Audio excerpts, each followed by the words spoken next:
At yun mga katami, magluluto tayo ng sinabawang isda ngayong umaga na to dahil bigla ng ating lipat dito, hindi tayo mapagbaon ng ulam. Ayan, papakita natin. Siyempre bumili lang natin ng dalawang isda. Ayan, ayan, saluyot, sili, ayan, malunggay, ayan, may kamyas.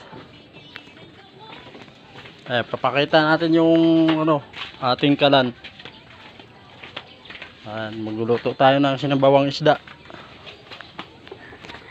Ayan, ayan, pakalupit nung kalan na yan.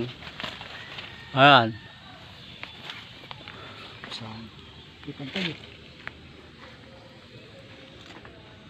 ayan, at lulutuin muna natin. Ayan, ilagay ang sibuyas. Ayan, ang mga lang yan, gulay-gulay, saka 2 pirasong isda, pwede na. Ayan, at ilagay na natin yung isda. Ayan,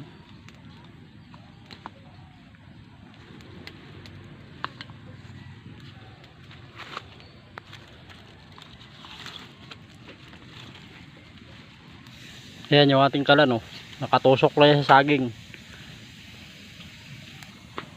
Kamyas. Ayan, kamyas. Ayan, puro organic lang ang ating lulutuin ngayong umaga na to. Dito tayo sa sa bundok. Ayan, ilagay natin yung malunggay.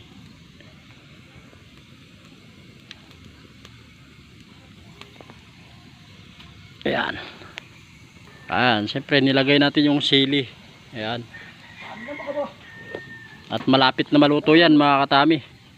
Saluyot, ayan, kumpleto sa ricados, at kakainin na natin maya maya yan. Ayan, sarap nyan, sariwang sariwa, bagong pitas.